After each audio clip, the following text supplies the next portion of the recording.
하나님의 말씀은 창세기 3장 8절에서 9절 말씀입니다.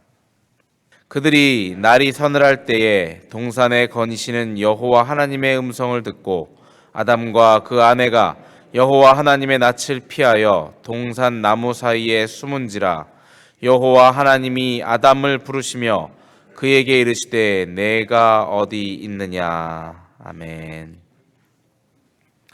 할렐루야. 우리 서로 평강의 복을 기원하는 마음으로 샬롬으로 인사하시기 바랍니다. 샬롬. 평안히 지내셨죠?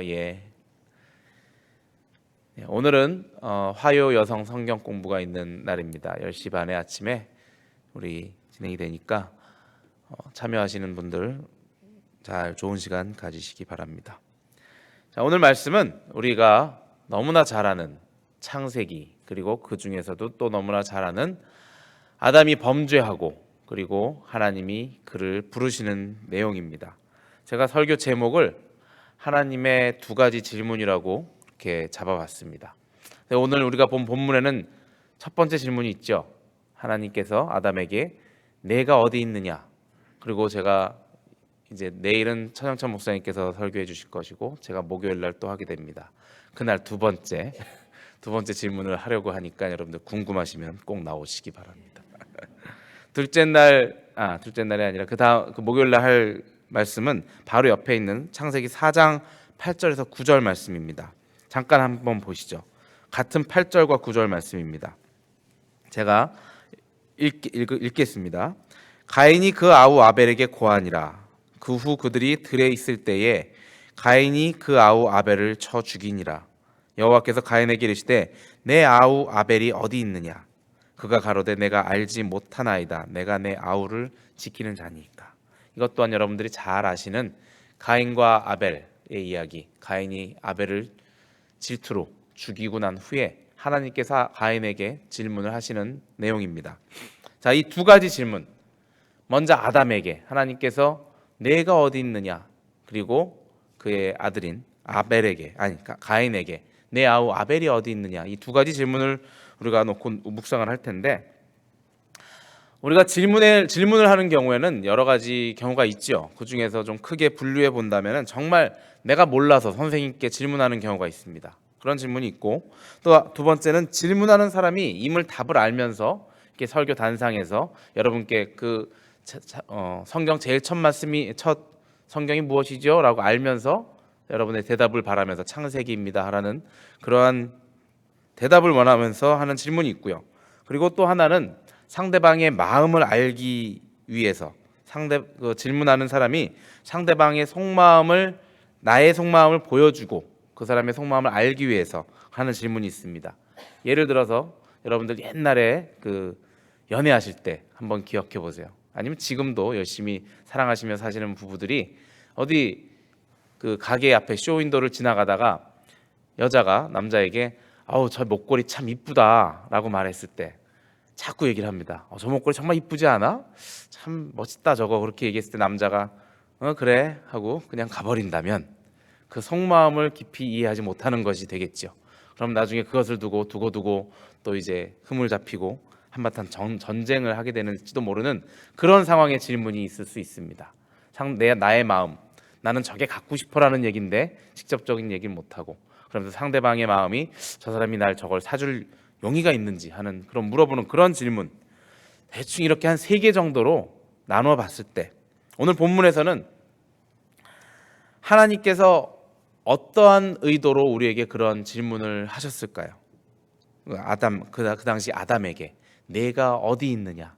하나님이 정말 몰라서 아담이 죄를 지어서 숲을 속에 숨었다고 했습니다. 그래서 아담과 하와가 숨었을 때 정말 어디 있는지 안 보여서 아담에게 그러한 질문을 하셨을까요? 우리가 만약에 정말 단순하게 하나님께서도 모르시는 게 있구나 하고 아담이 어딘지 몰라서 찾으셨구나 하는 그런 생각을 가지고 이 본문을 보면은 안 되겠죠. 여러분들 잘 아시듯이 하나님께서 이 아담을 부르는 이 질문은 인간을 향해서 하는 질문일 것입니다. 인간에게 참 진리에 이르기를 바라시는 그런 질문임을 우리가 기억해야 할 것입니다. 보다 넓은 견지에서 볼 때 성경 전체에 이러한 뜻을, 성경 전체의 뜻을 이 질문에 함축하고 있다고 봐도 될 것입니다. 아담아, 내가 어디 있느냐? 우리에게 오늘 하는 말씀으로 본다면 정원아, 너 지금 어디 있느냐? 그 말씀에 하시는 의미는 내가 지금 어디에서 무엇을 하며 지금 나와 무슨 관계에 있느냐라는 그런 질문일 것입니다. 우리가 이 질문 속에 담겨진 진정한 의미를 자세히 한번 보겠습니다. 먼저 3장 9절에 우리가 읽은 대로 여호와 하나님이 아담을 부르시며 그에게 이르시되 내가 어디 있느냐, 즉 아담아 내가 어디 있느냐라고 부르시는 그 질문, 지금 하나님께서는 아담의 위치를 물어보시는 게 아니죠. 하나님과 아담 사이의 관계에 대한 질문을 하시는 것입니다. 아담은 어땠습니까? 하나님께서 먹지 말라고 하셨던 선악과를 따먹게 되었습니다. 본이든 타이든 그 먹지 말라고, 하지 말라고 한 일을 행한 후에 하나님이 두려워서 숨었다고 합니다. 그 앞절에 나오는 3장 8절에 보면 그들이 그날 바람이 불 때 동산에 거니시는 여호와 하나님의 소리를 듣고, 동산에 거니시는 여호와 하나님의 소리, 우리로서는 이해할 수 없지만 그 당시에는 그렇게 하나님의 소리도 들리고 하나님과 대화하던 그런 상황이었을 것입니다. 그때 그 소리를 듣고 아담이 그의 아내와 여호와 하나님의 낯을 피하여 동산 나무 사이에 숨은지라라고 말이 나옵니다. 자, 아담, 자기를 지어주신 창조주 하나님, 그 당시에는 정말 친구처럼 정말 따르는, 대화할 수 있는 사람은 하나님밖에 없었겠죠. 그랬는데 그 1대1 관계에 있었던 아담이 하나님을 피하는 장면이 나오는 것입니다. 만약에 우리가 누구의 낯을 피한다, 그렇게 생각을 해보면 여러분들 그런 경험이 솔직히 있으셨을 것입니다. 저도 살면서 꽤 많은 경험이 있었습니다. 누구의 낯을 피하게 되는 경우, 그것은 그 사람과의 관계가 잘못되었다는 신호죠. 우리의 반응이죠. 관계가 잘못되었다는 우리 몸의 반응입니다. 그 사람과 나 사이에 무언가가 끼어서, 죄가 끼었던 아니면 오해가 끼었던 그런 것 때문에 관계가 즐겁지 못한 일이 우리 사이에 비일비재합니다. 제가 이것을 죄라고 표현하면 너무 가혹한지 모르겠습니다. 만약에 축하해야 할 집에, 결혼식이 있는 그 집에 내가 해야 하는 것 뻔히 알지만 이런저런 핑계로 왠지 축하를 안 해주고, 한국에서는 흔히들 이제 축의금을 보내는 일이 있죠. 그런 것들을 하지 않았던가, 아니면 조의를 표현해야 할 집에 조의를 표현하지 않고 그저 그것도 내 다른 핑계를 대면서 그런 뭔가 서로 인간관계에서 해야 할 의무, 서로에게 도움이 되는 그러한 일들을, 그런 책임을 다하지 못했을 때, 그런 상황 후에 그 사람을 만나보게 될 때 왠지 눈을 못 마주치게 되고 왠지 꺼리게 되는 그런 일이 있을 수도 있습니다. 아니면 어디선가 딴 데 가서, 딴 이 그룹에 가서 저 사람 내가 조금 마음에 안 든다고 굉장히 욕을 한 후에 저 사람은 이게 잘못됐어, 저게 잘못됐어, 그런 후에 그 사람을 똑바로 쳐다볼 수 있는 사람 많지 않습니다. 자신이 욕을 한 후에는 왠지 모르게 그 사람을 쳐다볼 용기가 나지 않는 게 우리 인간들의 마음입니다. 그게 정상입니다. 나는 왜 이렇게 못됐나가 아니라 그렇게 욕을 하고도 나중에 가서 아무 일도 없는 듯이 또 웃으면서 그 앞에서 얘기할 수 있는 사람이 더욱 이상한 사람입니다. 그나마 얼굴 쳐다볼 용기가 나지 않는 것이 여러분들 마음에 아직 순수한 그러한 착한 마음이 남아있는 것입니다. 그렇게 얼굴을 제대로 쳐다보지 못하는 게 다행인데, 쳐다보면서 또 앞에서는 아무 일 없는 듯 얘기하고 또 뒤에 가서 그 사람 욕을 하고, 그것이 정말 더 나쁜 사람일 수도 있습니다. 이렇게 마찬가지로 아담이 지금 하나님의 낯을 피하게 되었습니다. 자신이 범죄함으로 하나님께서 아담을 찾으실 때 그 관계가 깨어졌기 때문에, 파괴되었기 때문에 아담에게 하나님께서 내가 어디 있느냐라고 물었을 때, 파괴된 관계에 대해서 물을 때 아담은 자신 없이 하나님, 도망가지는 못하고 하나님 앞에 나와서 숨어서 이렇게 얘기를 합니다. 하나님께서 아담에게 너 지금 어디 있느냐라고 물었을 때 아담은 내가 하나님 아버지를 볼 마음이 없어서 12절에 이렇게 말씀합니다. 아담이 이르되 하나님이 주셔서 나와 함께 있게 하신 그 여자가 그가 그 나무 열매를 내가 주므로 내가 먹었나이다 하면서 앞에 나아가지는 못하고 오직 핑계를 댈 뿐입니다. 하나님께서 아들을 향해서 던지신 그 질문, 어디 있느냐라고 하는 그 질문은 이런 질문일 수도 있습니다. 아담아, 지금 너와 내 사이의 관계가 왜 파괴되었느냐? 왜 나를 피하여 숨어 있느냐? 거기 숨어 있지 말고 나에게로 나와라 라는 그런 초청의 말씀이실 것입니다. 나와의 관계를 회복하자 하시는 하나님의 간곡한 초청일 것입니다. 아버지 된 하나님이 아들 된 아담에게 아들이 먹지 말아야 할 것을 먹고 숨어 있을 때 그 마음이 어떠셨겠습니까?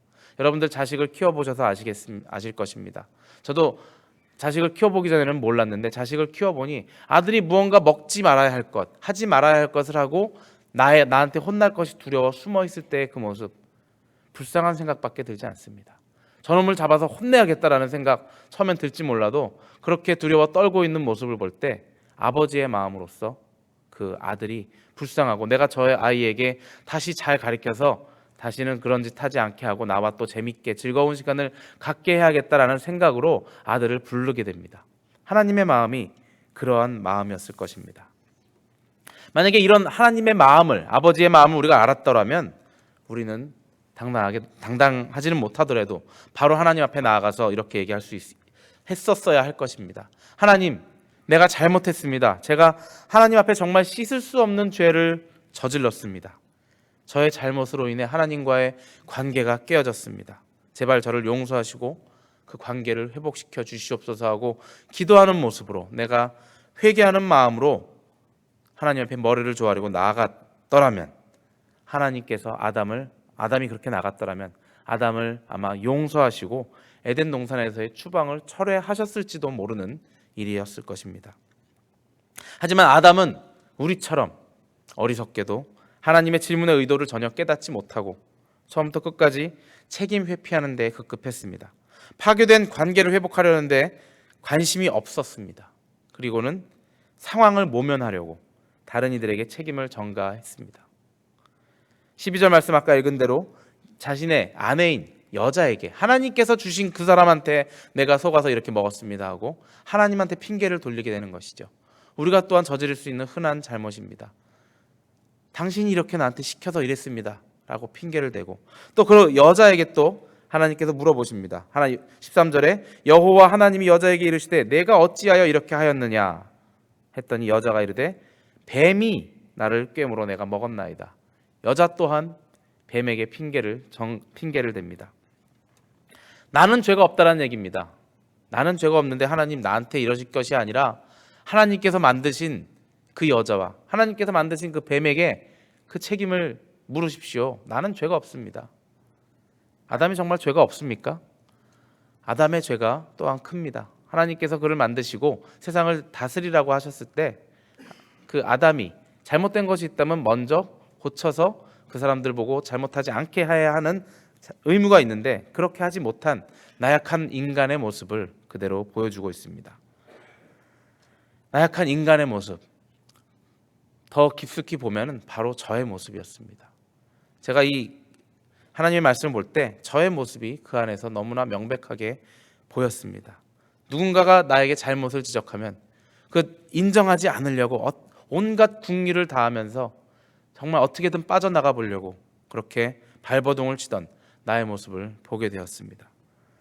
혼자 자취생활하고 그럴 때 부모 곁을 떠나서 자취생활을 하고 그럴 때 혼자 있을 때는 나의 잘못이 잘 보이지가 않았습니다. 하지만 결혼해서 한 가정을 이루고 나와 정말 가까운 부인이 나의 잘못을 지적해 주었을 때 정말 그것을 어떻게든 변명해보고 내 잘못이 아니다라고 발버둥을 치면서 그것이 곧 싸움이 되고 부부싸움이 되어서 나중에 더 큰 후회를 하게 되는 그런 일들을 많이 겪으면서 점점 이제 횟수가 지나고 많이 서로가 서로를 많이 이해하면서 나의 잘못이 더 많이 보이면서 나중에 깨닫게 되었습니다. 저에게 바른 말을 해주는 바른 충고를 해주는 사람이 세상엔 그리 많지 않습니다.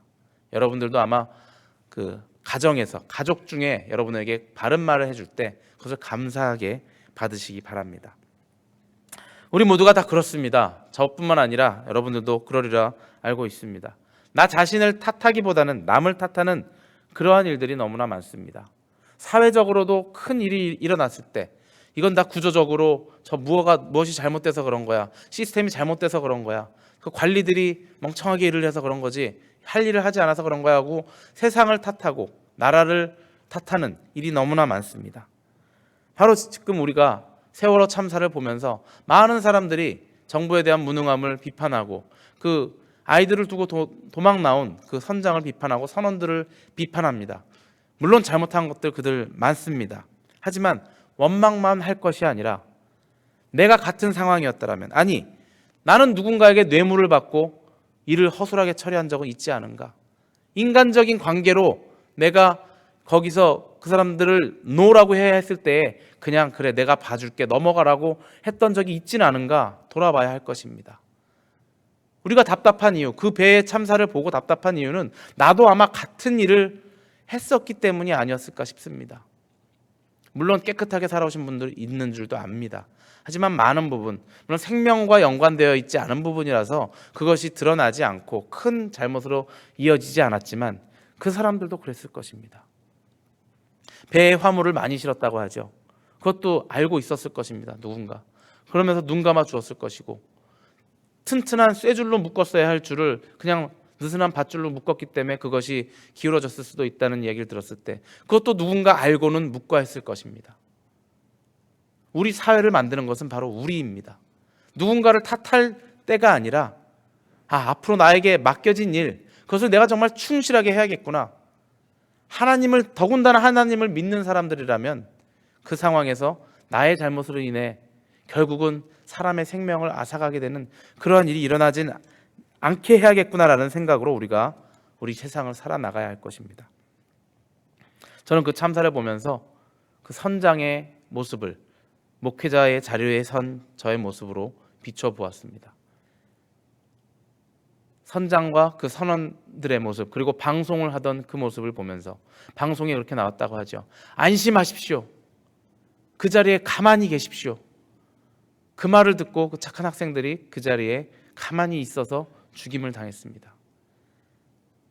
목회자의 자리에 서서 내가 여러분들에게 내가 실력이 부족해서, 내가 말씀을 준비 못해서 여러분들에게 이대로 있다가는 여러분 지옥 갑니다라는 말을 못하고 그대로 안심시키고, 만약에 하늘나라에 가서 하나님께서 나에게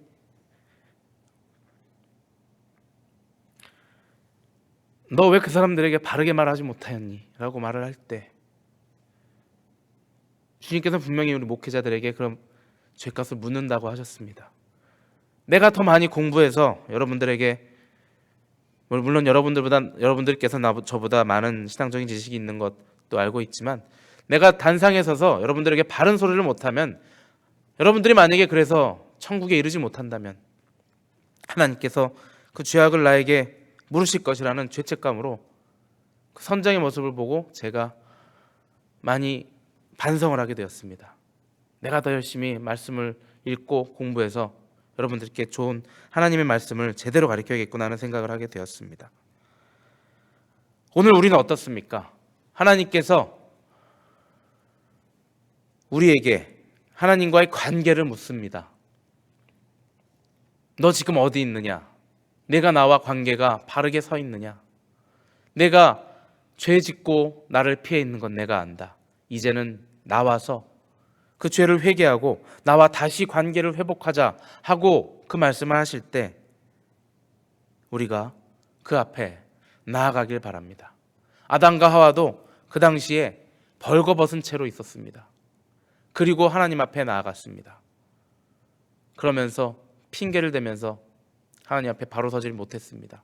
우리가 그런 상황이라면, 죄를 짓고 하나님 앞에 바로 서 있질 못한다면 하나님 앞에 벗은 그 채로 나가시길 바랍니다. 내가 나를 감추려고 하나님 잠깐만 기다리세요, 나 옷 좀 챙겨 입어야겠습니다 라고 주섬주섬 옷을 챙기면서 그 하나님의 부르심에 응답하지 못하고 그저 주저하고 있지 마시고, 아담과 하와처럼 그 채로 나갔을 때 하나님께서 우리의 죄를 덮어주시고, 그래 너 잘못 알지만 내가 너를 깨끗하게 해주겠노라, 양털 옷을 입히시고, 비록 그 죄 때문에 쫓겨나가야 하는 일이 생기겠지만 하나님께서 우리를 붙들고 계심을 생각하시고 안심하며 나아가시고 우리의 죄를 회개하시기 바랍니다. 만일 지금 이 순간 우리가 예배를 드림에도 무언가 하나님과의 관계가 회복되지 않는 그런 답답함이 있다면, 내가 정말 교회를 열심히 하지만 그 열심히 하는 것으로 끝나고 하나님을 정말 가까이 하지 못하는 그런 마음이 생긴다면 여러분들 그런 상황에 있는 것입니다.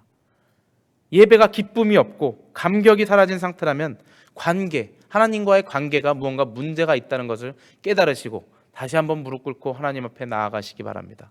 주님, 제가 하고 있는 이 일들이 주님께 영광 돌리는 일이 되지 않는지 모르겠습니다.